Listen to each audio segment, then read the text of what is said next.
Thanks for tuning in, and welcome to the Good Earth's weekly radio show, Another Day of Living, where the conversations are all about eating well, living well, and feeling good. And now, here's your host, Alex Litwack.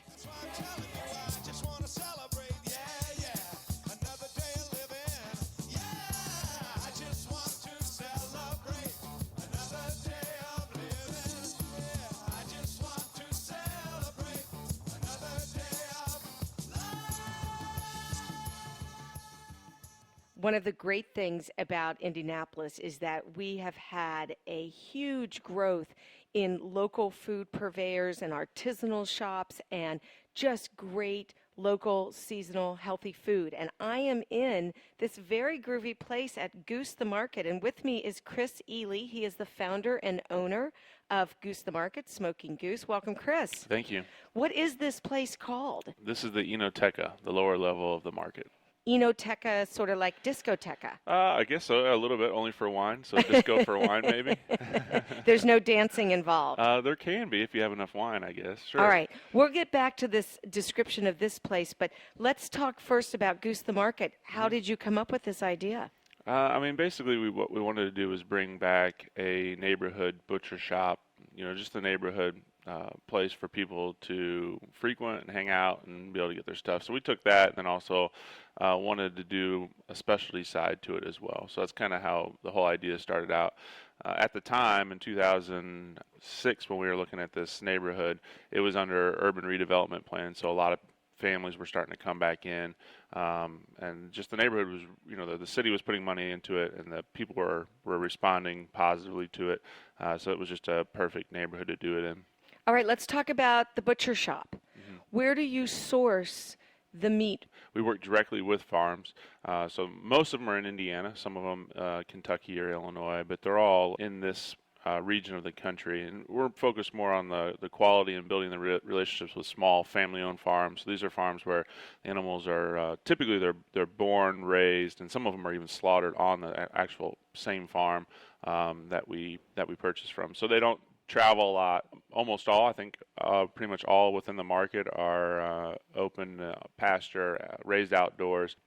Some of them might, be indoors for 3 months out of the year when it's extremely cold.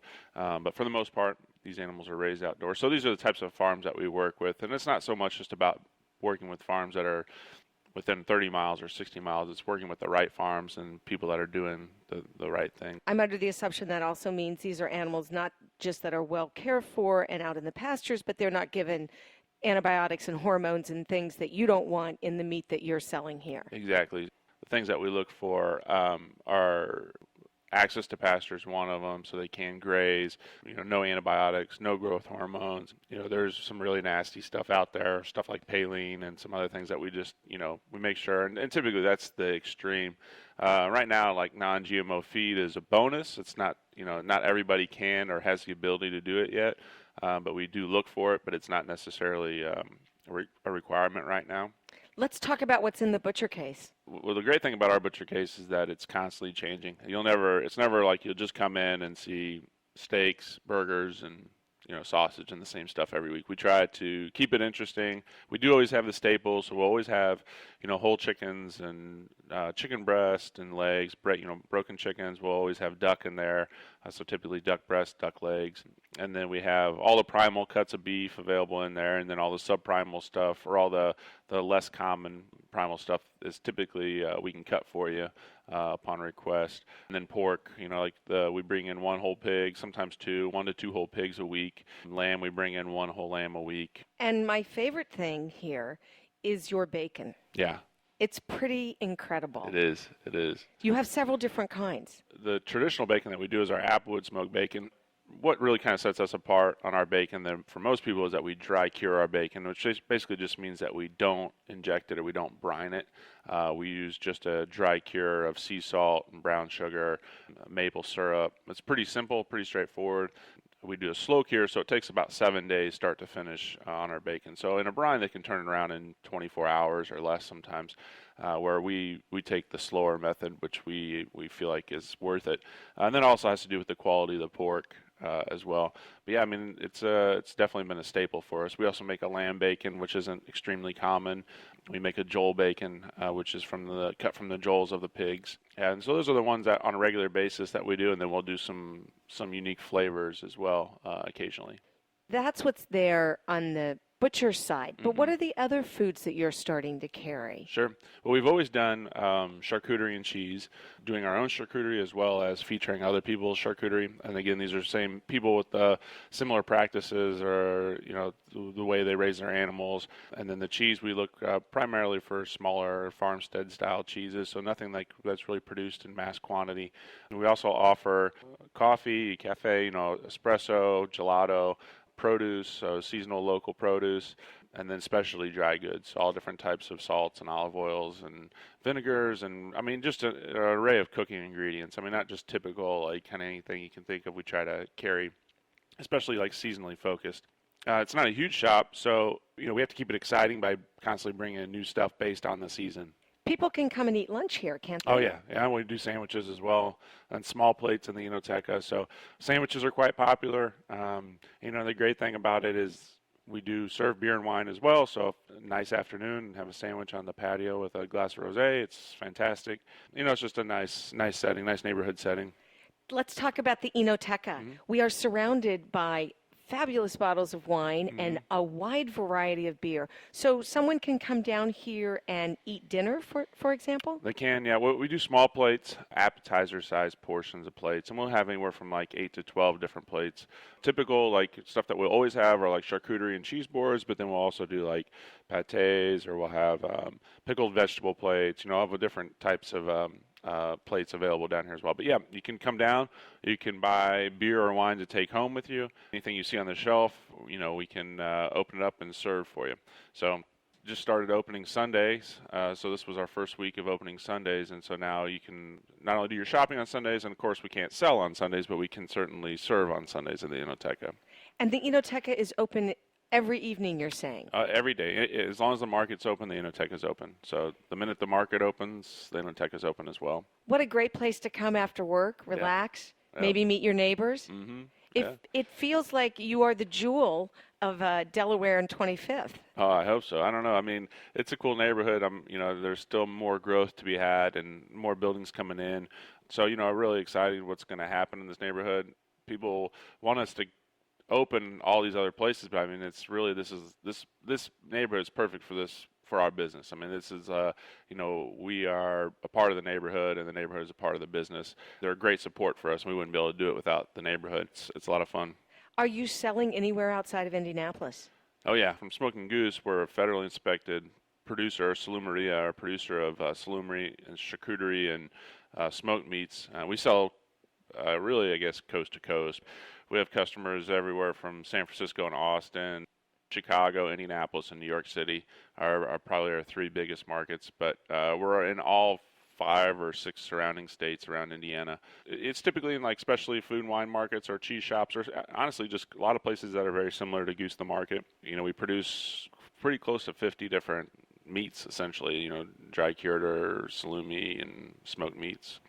Chris, this has been so much fun learning about Goose the Market, and I'll be back down here at the Enoteca. Yeah. Thanks so much for My being on the pleasure. show. Thank you. You gotta stay fit, stay alive. Eat food to sustain a non-stop high-grade performer. That pace is continual, sure keeps running me down.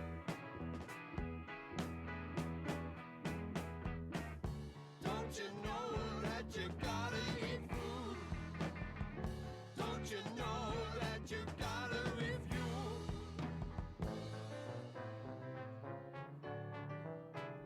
Find the maximum consumption, super great performer, high-powered machine.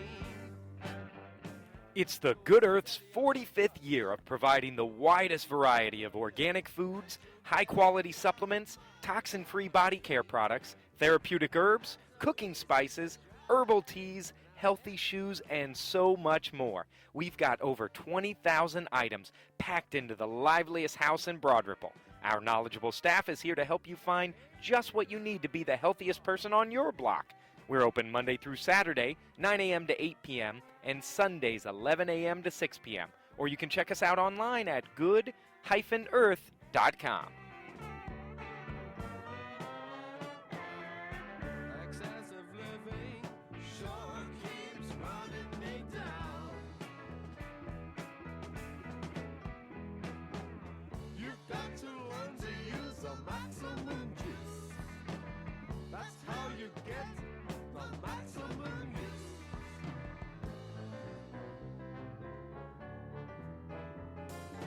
Life keeps using me, keeps on abusing me, mentally and physically. I gotta stay fit, stay alive, need fuel inside, eat food to survive. Maximum consumption sure keeps running me down. Don't you know that you gotta eat food? Don't you know that it's good for you? I am in a beautiful space in Zionsville. It's called Peace Through Yoga, and with me is the owner of this lovely studio, Mindi Epstein. Welcome, Mindi. Thank you, Alex. Thrilled to be here. I love it. I can feel the good vibe. Mindi, tell me about this studio. We practice real-life yoga at Peace Through Yoga. And really what that means is that the environment is very relaxed. We're very welcoming to people. And really all of our efforts are devoted to helping people find inner peace and a level of self-realization that they might not have found otherwise. Tell me more about real life yoga and how that impacts your daily existence. It's a great question. Real-life yoga is understanding that we don't have to work so hard to have a good life. That's kind of an American ethic that the more you work, the better off you are, and it doesn't have to be that way. Life should be in a flow, and that comes from a level of mindfulness and an understanding of how you feel. Your emotions are your barometer. So if something feels right, you're in the flow of life. But if you are pushing a boulder up a mountain, that's probably a mountain you shouldn't climb. And the mindfulness that we teach in our yoga helps us tune into that barometer of our emotions so that we understand if we're going with the stream or if we're fighting it desperately to go against it. If we were all only on the path of least resistance. Where's that direction sign? Turn right here. Absolutely. And then we get what I call shiny objects on the path. They look really appealing, and then you realize, wait a minute, that's taking me in the wrong direction. Checking in with yourself every day Absolutely. is so important on so many levels. I talk to so many practitioners, and that piece of mindfulness and slowing down and knowing where your heart wants you to be Yes. is truly the key. Do you know what I always tell my students? That at any given moment, they have a choice to make. Am I going to make things a little bit better, or am I going to make things a little bit worse? We can't control what's happening around us, but we can control how we respond to it. Slowing down. Oh, and being mindful along the way. Yes, absolutely. Do you walk in the door and somebody has to come here every day to get real life yoga? You can make it happen as frequently as you want. When you walk in the door, the first thing that's going to happen is somebody's going to say hello to you. Every person who walks in matters to us, and we really do try to create a sense of community by making sure that you know who you're sharing space with. We introduce our students to one another because we create sacred space, and it's nice to know who you're sharing that space with. Sometimes I have gone to yoga places that I've felt a little left out. Like, I'm not a vegetarian and I don't meditate every day. Is that a requirement for Peace Through Yoga? Absolutely not. In fact, the first studio that was founded, that I founded, was Main Street Yoga in Speedway. And the reason for that was I felt the same way, that people at other studios knew each other, they knew what the practice was, they knew the names of the poses in this language that I wasn't familiar with, and I just felt like I couldn't fit in. And if that's how I was feeling, I knew I wasn't alone. So I created Main Street Yoga to be a haven for people, someplace where they could come and feel good about themselves. What kind of community are you trying to create here? We are creating a community of nice, kind people. Are you telling me that there are other yoga people out there who are not nice and kind? Not at all, but I have never experienced anything like this. Everybody who walks in the door is just genuine and beautiful, and they're kind to one another, and they bring with them energy that is a pleasure to be around. So what we're trying to do, and I think that we're succeeding, is create a place where you want to be. It's your second home. That's a nice place to be. Tell me about the classes that you offer. Well, we try to reach everybody. We talk about we meet you where you are, and that is physically, spiritually, and geographically. So we offer classes that help people find comfort in their own body. For some people, that's a gentle restorative class where you pretty much don't get up off of the mat. And we use a lot of props to help you support your body. We offer vinyasa flow classes. Those are flowing, beautiful movements where you're creating shapes with your body. And we offer them in several different levels so that people who are new to the practice or who have been doing it for quite a while will each find their own place where they're comfortable. We offer meditation classes. We have a workshop called Beginner 101. We get lots of calls from people saying, I've been wanting to do yoga, but I haven't known how to start. And we have this 6-week program. And then we always get the question, what should I wear? What should I bring? And we've got it all taken care of for them. Well, what should they wear and what should they bring? You know, it's funny. I always say it doesn't matter what you wear, but you need to know 2 things. One, you're going to be folding over, so you don't want a shirt that's going to fall open. And the other is we're going to be standing with our butts in the air, so you don't want pants that are going to slip down. After that, interpret that how you'd like. It sounds like you want people to feel comfortable. With who they are. That's the most important thing. Comfortable with who they are. We all look in the mirror and we look for the things that we don't like. What yoga teaches you is to look in the mirror and see all the things that you love. That's a beautiful thing to see. It is, and we all need it. In addition to the classes, you offer workshops. Can you talk about those a little bit? Our workshops are an extension of real life yoga. It's putting your yoga practice into real practice in life. So we offer programs such as, and this one's coming up in December, Restorative Yoga for Emotional Balance. And it'll help you develop skills to recognize what a trigger is and how to self-soothe through meditation, through relaxing yoga poses, and through the use of essential oils.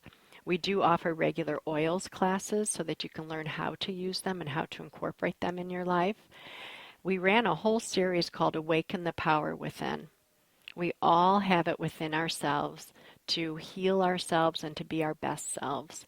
So we worked with Kathy Boone Black, a local hypnotist, and she taught us how to use EFT, which is a tapping technique, and some positive affirmations using that technique to place ourselves in a good place. And we've also offered what you would expect a yoga studio to offer, and that would be workshops in inversions and arm balances and how to work on your alignment and sun salutations. You also offer teacher training. Yes, So we is do. it a particular type of yoga that you offer training in? Like, is it hatha or is it vinyasa or is it a combination? Well, it is a combination in that vinyasa is hatha yoga. Hatha yoga explains the umbrella of movement or asanas, poses. But our yoga teacher training program, which we offer at the 200-hour certified level and at the advanced 300-hour, which adds up to a 500-hour certification with Yoga Alliance, is based on the principles of Vinaya Yoga.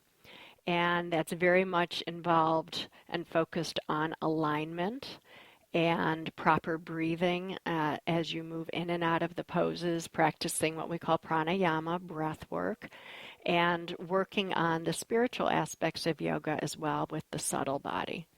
You also have trips that you do, which sound really interesting. Tell me what's coming up next. Well, actually, I'm pretty excited about this. Next October and November, we will be in Israel.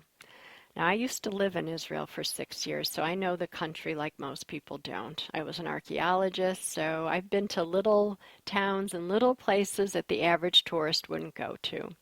This is a spiritual and culinary retreat. So there's an amazing food scene in Israel, and we're going to explore it. At the same time, we're going to explore all of the beautiful spiritual places, and we will practice yoga there. So we'll be focused and starting in the Galilee, the northern part of Israel, where it's green and lush, and the food scene's pretty big there. And we'll be based out of there for 4 days. We'll visit Tzfat, which is the birthplace of Kabbalah, Jewish mysticism. We'll also be at Nazareth and Magdala, which are important sites on Christian pilgrimages. And we'll be hiking and enjoying the great outdoors. And then we'll take a trip down to Jerusalem for a night. And then we'll wrap everything up in the big city of Tel Aviv, where things are alive and very European in feeling and American. It's just cosmopolitan. It's a completely different from everything we will have done prior to that.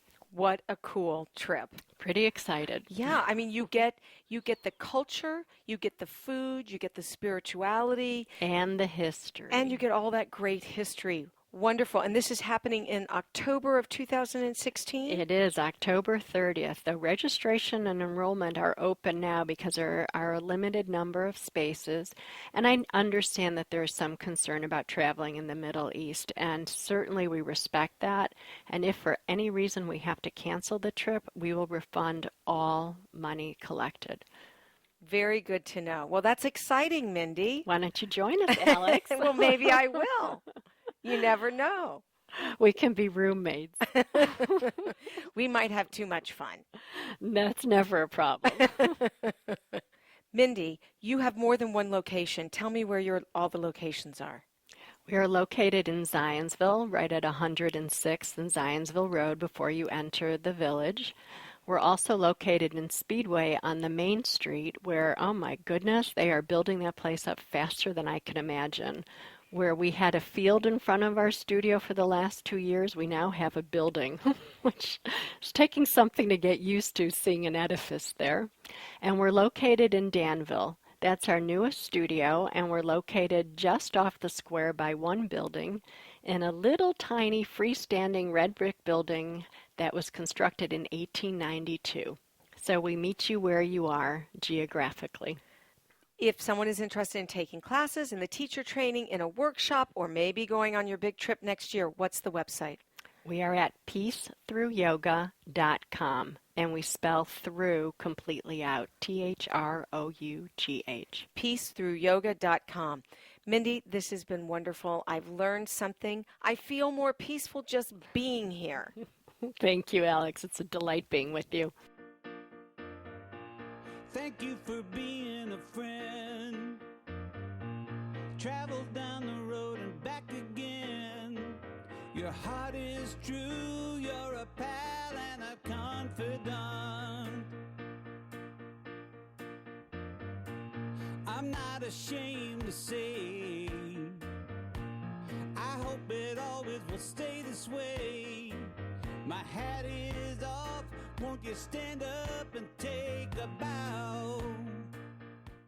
And now a little commentary from Ed Wank.